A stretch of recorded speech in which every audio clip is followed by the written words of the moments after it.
Panginoon, maraming salamat po sa araw na ito. Sa panibagong araw na iyong ipinagkaloob upang kami ay matuto.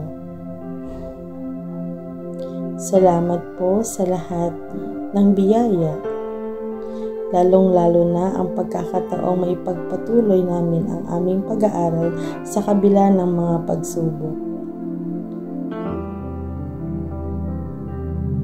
Pagpalain at gabayan mo po ang aming klase at kaming mga mag-aaral upang malinang ang aming kaisipan at lubos na maunawaan ang mga aralin.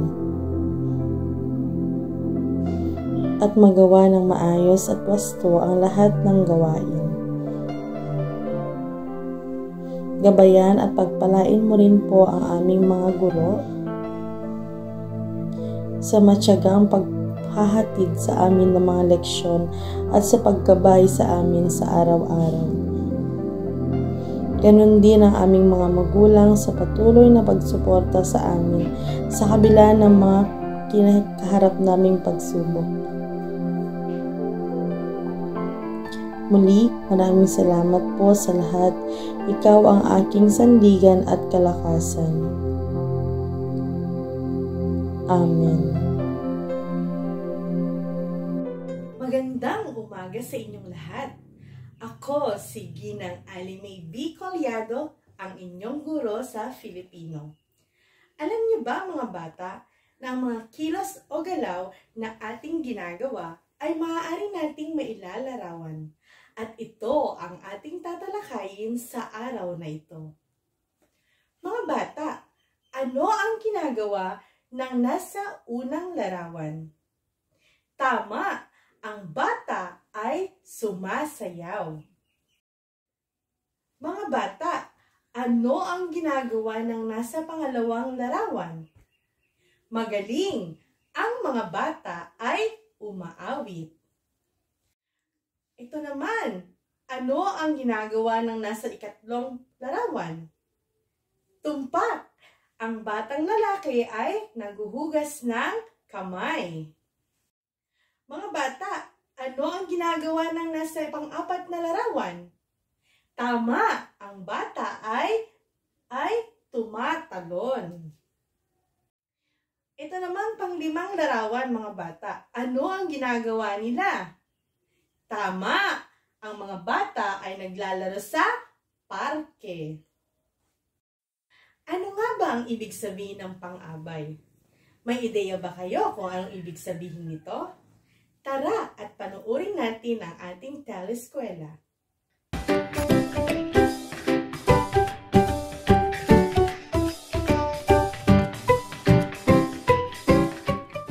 Ito ay bahagi ng pananalita na naglalarawan sa sariling kilos o kapwa pang-abay. May mga halimbawa ako dito mga pang-abay na pangungusap. Una, tahimik na naglalaro si Nora. Paano naglalaro si Nora?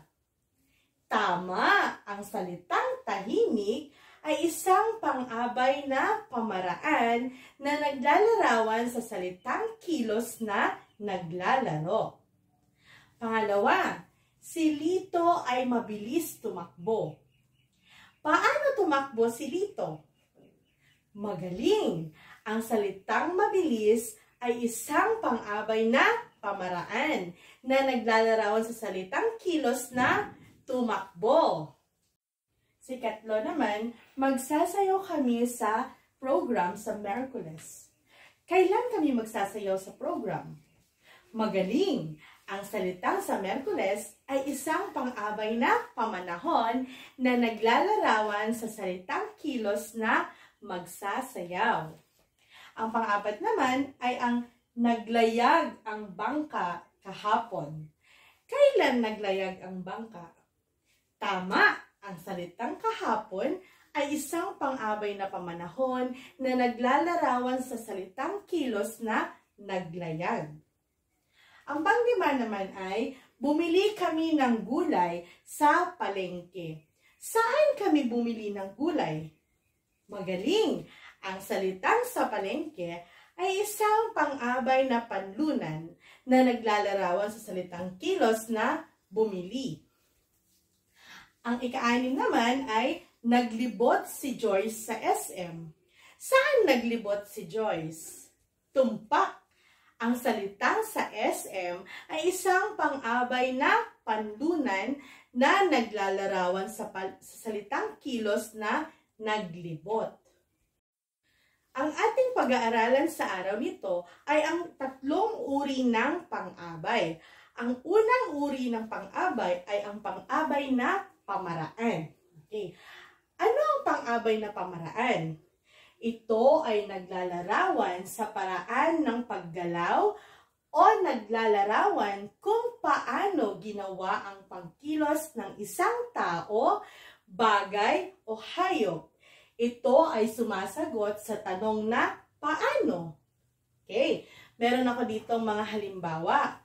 Ang una ay binilang ng mabuti ni Rose ang pera. Paano binilang ni Rose ang pera? Magaling.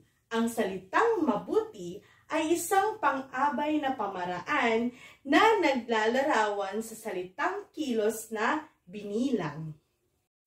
Sa ikalawa naman, tinahi ni nanay ng maigi ang aking damit. Paano tinahi ni nanay ang aking damit? Tama! Ang salitang maigi ay isang pang-abay na pamaraan na naglalarawan sa salitang kilos na tinahi. Sa ikatlo naman, matyagang nagtanim si tatay ng gulay. Paano nagtanim si tatay ng gulay? Tumpak. Ang salitang matyaga ay isang pang-abay na pamaraan na naglalarawan sa salitang kilos na nagtanim. Ang ikalawa naman ay ang pang-abay na pamanahon. Okay. Ano nga ba ang pang-abay na pamanahon? Ito ay nagsasaad kung kailan naganap o magaganap ang kilos na taglay ng pandiwa sa pangungusap. Ito ay sumasagot sa tanong na kailan. Okay, meron ako dito mga halimbawa mga bata. Ang una ay kumain kami ng sorbetes kahapon. Kailan kami kumain ng sorbetes? Magaling! Ang salitang kahapon ay isang pang-abay na pamanahon na naglalarawan sa salitang kilos na kumain. Sa ikalawa naman, kanina ay nangitlog ang aming manok. Kailan nangitlog ang aming manok?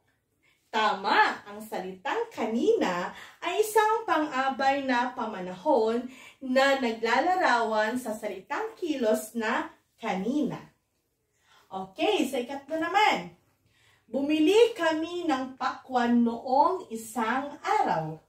Kailan kami bumili ng pakwan?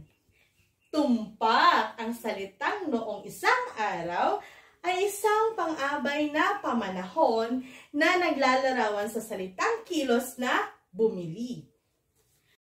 Sa ikatlong uri ng pang-abay naman mga bata, ito ay ang pang-abay na panlunan. Okay, ano kaya ang pang-abay na panlunan? Ang pang-abay na panlunan, ito ay nagsasabi ng lugar o puok kung saan nangyari o naganap ang kilos. Ito ay sumasagot sa tanong na saan. Okay, may mga halimbawa rin ako dito mga bata. Una, naliligo ang mga elepante sa sapa. Saan naliligo ang mga elepante? Tama! Ang salitang sa sapa ay isang pang-abay na panlunan na naglalarawan sa salitang kilos na naliligo.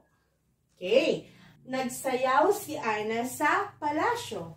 Saan nagsayaw si Ana? Tama! Ang salitang sa palasyo ay isang pang-abay na panlunan na naglalarawan sa salitang kilos na nagsayaw. Okay. Mga bata, ano nga ba ulit ang pang-abay? Magaling!